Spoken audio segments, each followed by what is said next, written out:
2025 will go down as one of the best years for games in the history of the industry. I can guarantee you that much. However, for me personally, I think it was probably the best year for games that I've ever played and ever enjoyed in my life. Seriously, I mean, the amount of projects that I was able to do this year that I didn't think I would even be able to have the opportunities to do them is quite literally insane. There's so much that I am so fortunate to have been able to share with people, and there's a lot. That being said, though, there's a lot of projects that are still being worked on. I think time definitely got away from me in a lot of aspects this year, but I'm really looking forward to actually being more consistent about uploads and more consistent about the projects that I'm working on for next year as well. There's a lot of cool stuff, and I'm going to be quite busy getting everything figured out and getting everything finished too. There's a lot of stuff that that's how much stuff there was from this year that I wasn't even able to finish all of the stuff for this year. I have to take out the first half of 2026 just to finish the stuff from this year. That's how insane we're talking about. And I didn't even play all of the games that were nominated for Game of the Year this year. There's so much good stuff that came out. It's honestly, it's hard to, it's almost hard to be able to do everything at once, but with all of that being said, here are my favorite moments from this year. Some of this is going to be projects that are already done and finished. A lot of it is going to be projects that are currently in the works, so think of it as both a wrap-up of 2025 as well as a sneak preview of what 2026 is going to look like.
But also, I wanted to take the time to actually talk about my favorite games of this year and why I love them so much. Number 10, we have Pumpkin Panic, which is a game that I've actually played pretty recently, to be honest, but it's like a little short, quick indie game about farming horror game. I was literally looking for cozy horror game because I didn't think those things were existing.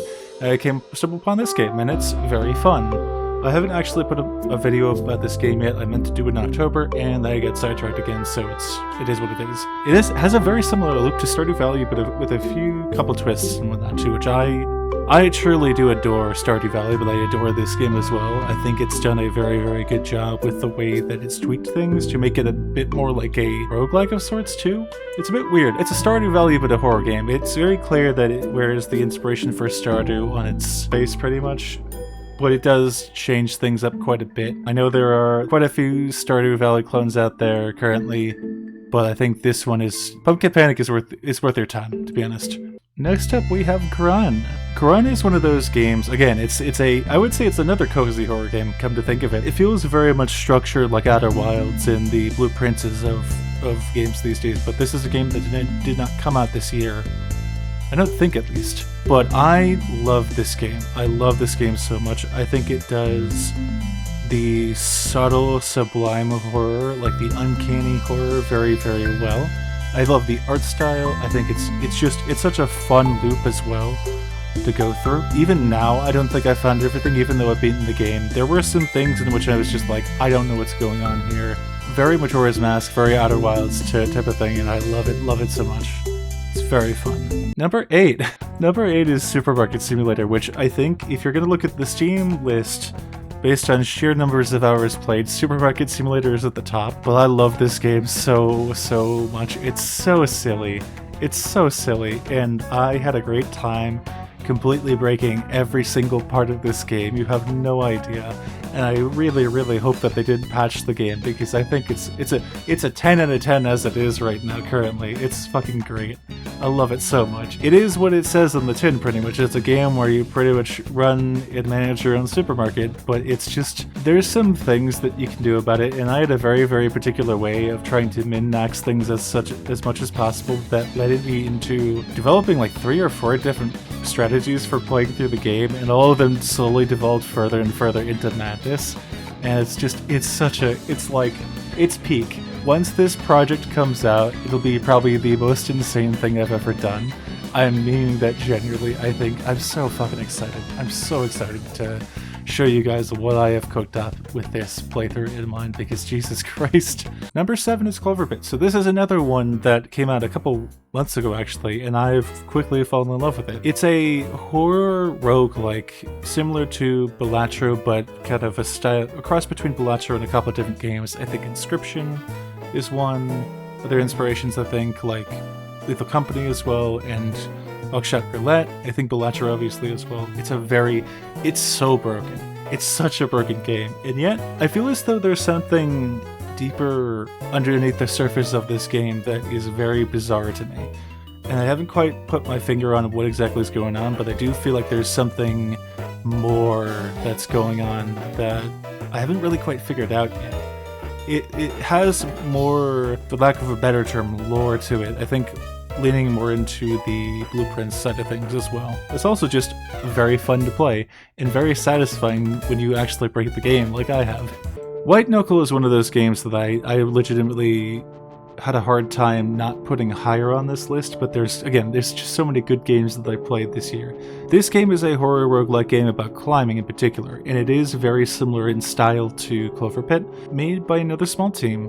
One of their main inspirations for this game was Portal 2, which is one of my favorite games of all time. And so you can very clearly see it in the way that the style that they have for the art is constructed, and just the overall, you're trapped in a science facility and you're trying to make your way out, but there's stuff that wants to kill you, and there's it's the vibes are very good, but also very bad, because you eventually fall into the goop at some points, and it's pretty great.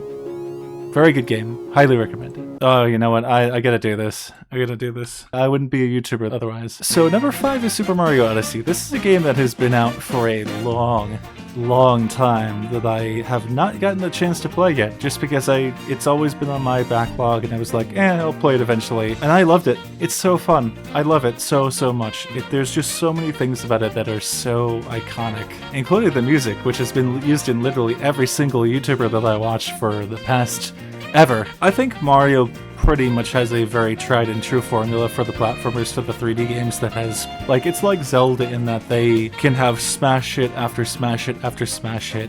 It does so many things so well that it's just it's so fun. It's so fun. And even things that I wouldn't necessarily be too happy with about a normal game. Any other game I would be kind of have gripes with, but I think this game does some things that I normally would have problems with so well that I think it's a pass, Blueprints. My beloved. Actually, Blueprints is number 3. Blueprints should be number 3, actually, come to think of it. I think there's too much of it that is just... I love it. I love it. I love it so much. It's a roguelike game structured around very, very similar and clearly inspired by one of my favorite board games of all time, which is Betrayal of the House on the Hill. You know, there's layers upon layers of mysteries, right? There's the surface level mysteries, and then you get a couple layers below those two. And I haven't even found all the secrets at this point, and I'm like well into 200 plus days of the game in my main playthrough, because I'm bad at puzzle games, mind you, but it's still fun. It's still so much fun. And even the developer, Tondra Ross, has stated, I'm not going to confirm nor deny that everybody has found all the secrets in this game, to be honest, and I love that. It's such a fun game. I was genuinely surprised at how you would think with a game structured around being a roguelike and like such a silly premise that the house changes every single day and that's why you're not allowed to stay in the house. It's a silly premise, don't get me wrong, but the world building that is done in this game is truly some of the best I've seen in a roguelike video game, and in video games generally. I think it's so well detailed and so well thought out. It's so good. And I know I've been saying that for a lot of these games, but I truly do think that this game is probably 4, if not 3 in my mind. Honestly. Like, it is probably my go-to comfort game at this point, honestly. And I think the art style, like, I was talking about snubs for the game. Actually, yeah, wait, what the fuck? Hang on. What the actual fuck? What the actual fuck that Blueprints didn't get a nomination for Best Art Direction? Are you fucking kidding me? What? You're saying that this game didn't get a nomination for Best Art Direction? Look at it. Look at it. Are you kidding me? Clair Obscur would still win. My other thoughts about the art direction stuff are still valid. I think that Split Fiction and Blueprints absolutely got snubbed for those 2 categories. That's my own hot take, and I will die on that hill. Anyways, let's talk about Silksong. This game was still not the most difficult game that I've ever played, but it was by far the most frustrating game that I've ever played. It challenged me in my patience and so many other things when it came to finding and finishing Act 3 of the game. Because it's not very clear that they say, like, the Team Cherry doesn't give you any fucking hints when it comes to beating the game. And I cannot forgive them for that, as much as I have tried to for the past couple months. I cannot forgive them for that. I think it's a shame that they didn't have Act 3 more accessible for players that have waited 7 years for this game, and yeah, that is another hot take I will die on. I had fun with this game though, as much as it was exhausting. I think it's just so well done. I will never forgive Team Cherry for that, honestly. It's a shame to me, personally, that the way that they structured it, to be honest. Other ones would be my number 2, but that spot is clearly taken up by Clair Obscur, but this game is wonderful. It's truly it's one of a kind, honestly. I think it was Tunic that actually got me to play this game, and I know there goes another Tunic reference, but I do legitimately think that it was such a shot in the dark too, and this game is just doing, like, it does so many things so well. It's just beautifully haunting in a way that I don't think I've never really kind of even expected it of a game like this. I do legitimately think it's one of the best games that I've ever played, to be honest. It's one of those things that I didn't really think much of at the time. Since this was one of the first games that I played ever in this year, I didn't really have much time to consider my thoughts about it. It's so well done. I think the story that they have told in the game is so existentially horrifying. I thought about getting a tattoo, but I know that one of my first tattoos is going to be from a symbol from Tunic, and the other one is going to be from this game, because I think that's how much this game means to me, and it took me by surprise too. It really did. Again, I didn't think that much of it at the time, but I think as I kind of got more used to it, it is something that I really do want to get done by the end of this year. If not, then it'll probably be like one of the first things next year too, because it took me so long to really get my thoughts about how exactly do I want to put this together in a way that is meaningful to me and potentially to others as well. I will ultimately say that this is a game that you should play for yourself. Legitimately. It is one of the few games in which you will not have the same experience once you have seen somebody else play through it, because there's a lot of things that you can only go through once. That's why I think I know that as much as I want to share my experience with the game with people, it's going to be something that can wait because it's unique in a way. Let's talk about the game of the year of 2025. I don't even know what you could say about this game, to be honest. That hasn't already been said. It's beautiful. It's beautiful, it's one of a kind. It really is something that is truly spectacular. Actually, you know what? No, I'm just gonna play you my thoughts upon rolling credits of Act 3, because I think I did a better job of explaining my thoughts about the game in its impact on the larger industry as a whole from that, because I really did a good job of it back then, and I don't think I can do one now. But man, what a absolutely incredible game. Holy shit. Just, I have no words to say how much fucking fun I've had playing this game. It's such a fun game. I really was like, oh, it's the odd one out of the indie games of this season, right? No, it's like the front runner. It's kind of insane how far behind other games in this season have left it in the dust. I love Blueprints, don't get me wrong, and I love White Knuckle, but it's like, this game is insane. And I, like, legitimately, I think putting this together is probably the most fun I've ever had when it comes to editing and stuff like that, because it's just like, it's fun, it's different, and it's just like, it's different. I think that's the thing about it, is that it's just so much different than anything else that we've seen before. And like, sure, other games have done RPGs like this before in the past, but to have this unique a setting and these unique characters, like everything, like the game is firing on all cylinders, like every single part of it, to be honest. The music, the art, the visual effects, like the voice acting, the writing, I think I've said this already, but like, and the gameplay too. I have two little fingers to count how many good things are about this game, honestly. It's just so well done. I think the thing that really stands out to me about this game is that the Arc de Triomphe model, to be honest, because that is probably much more insanely detailed than they even reasonably would have wanted to do, or needed to do. They wanted it to be as detailed as possible because they were like, we're not going to cut any corners here, we're not going to make any shortcuts. We're gonna do what we think what we want to do. We're gonna do it to the best of our ability, and I think that's really amazing. And it's a small thing, but I think it shows everything that you need to know about this game to show how much detail that they were willing to put into this game, to have the freaking names of the battles that are on the Arc de Triomphe, the actual Arc de Triomphe in the model in the game, is kind of insane. But yeah, it's incredible.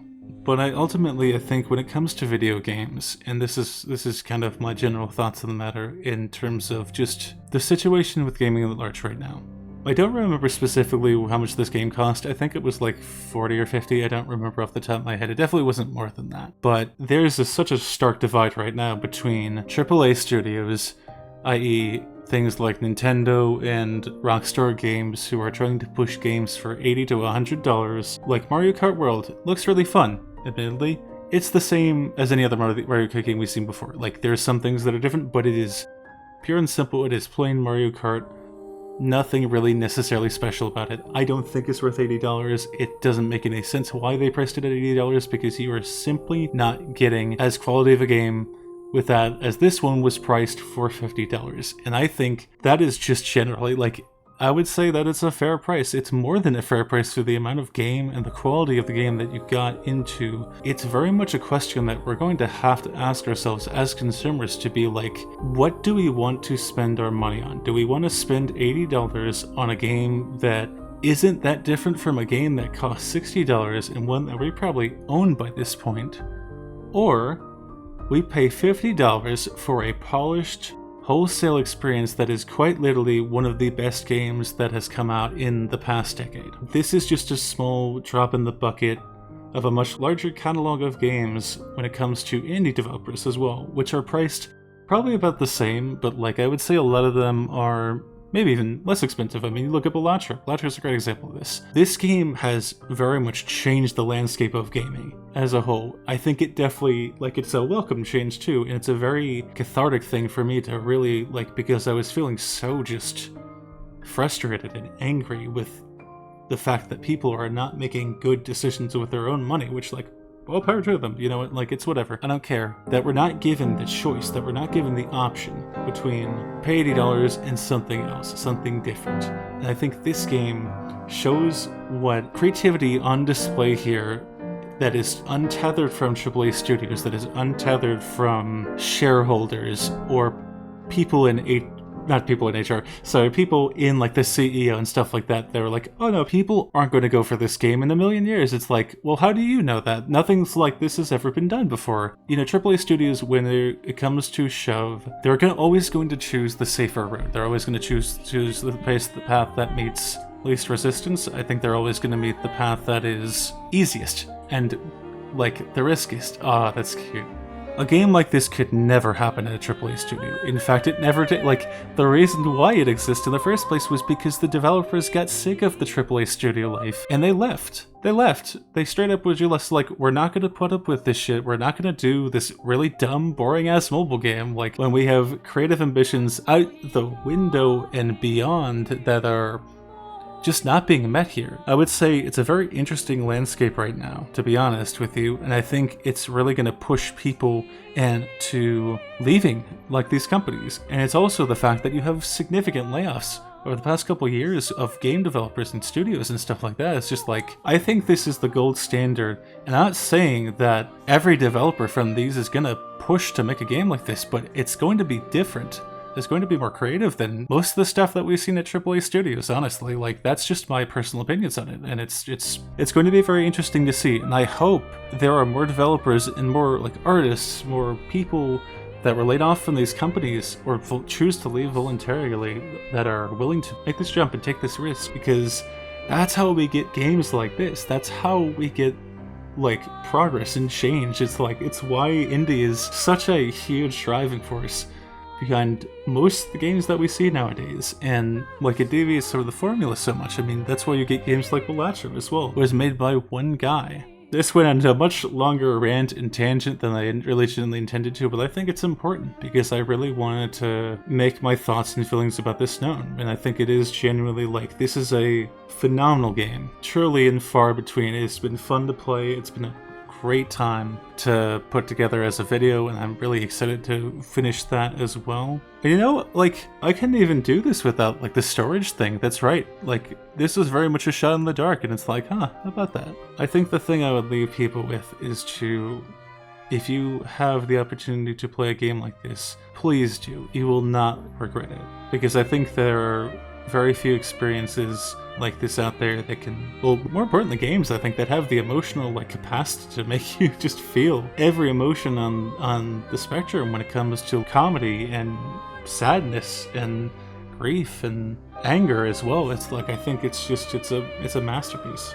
Boy howdy, I really do hope that what I said aged well, considering the stuff that came out in the news this week. I am planning to do a whole video about this particular topic and the fact that AI was used in Clair Obscur, but I just want to get it out there right now. Strictly speaking, my thoughts on it are that I do believe that their alibi, I guess you could call it, if you could even call it that, their alibi checks out when it comes to they were testing out AI-generated assets in the game as placeholders, and then they had the actual assets ready and were able to replace them immediately once they were notified of it. That part, I know what people were saying about it. That part I think is pretty solid, I would say. But does that give them a pass for using generative AI at all in the process? Absolutely not. I think the only reason why we even knew about this in the first place is because they were sloppy about it as well. And I appreciate people are like going to be holding them to the same standards as other AAA studios, because I feel like that's, I don't know, it feels antithetical to the whole idea of an indie game as a concept. We are very lucky that it was caught, because if it didn't get caught, it would have been shipped to the final version of the game as it stands right now. Ultimately, I think that the Indie Game Awards were right to do so, because it does clearly go against their rules, and if generative AI is used in any part of the process, then that is a problem. But I honestly couldn't give a shit about it being an indie studio or a freaking Ubisoft, for instance. I don't care who it is, we have to hold them to the same standards that AI should not be used in art or any part of game development whatsoever. As someone who was originally gung-ho about that idea, I quickly turned against it because of the exact reasons that people have fought against AI in art and in things like film and the video game voice acting industry as well. Like, there's so many things that it's just, like, these companies need to know that that is not okay with us, no matter what it's used for, frankly. I understand that this was a relatively minor case as well. I get that. Background textures, sure, whatever.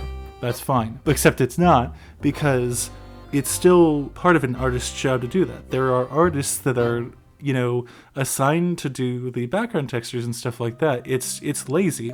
Using AI is lazy for that type of thing. I know it's tedious. I know that it's not the most interesting thing in the world, but legitimately, I think my opinion of the game has soured given this news and the fact that we would not have caught it. It would have been it would have been shipped out in the final version of the game if we had not caught it. So I'm very, very glad that they did that. But I do think it's something that I don't even necessarily know how you overlook something like that as part of the QA tester's jobs. I think that's the one part of the story that honestly doesn't add up for me, because I feel like it's a pretty, you know, obviously there's a lot to look at visually when it comes to this game. A lot of stuff is very distracting, but I feel like it's pretty easy to spot when something is AI generated, especially since it's background textures. Again, still my favorite game of the year. I think it still deserves all the accolades and awards that it's gotten. I'm not saying that the AI stuff has diminished that at all, but I'm just saying that this is a very, very cautionary tale of something that we are definitely going to be in the lookout over the next couple of years here, to be honest.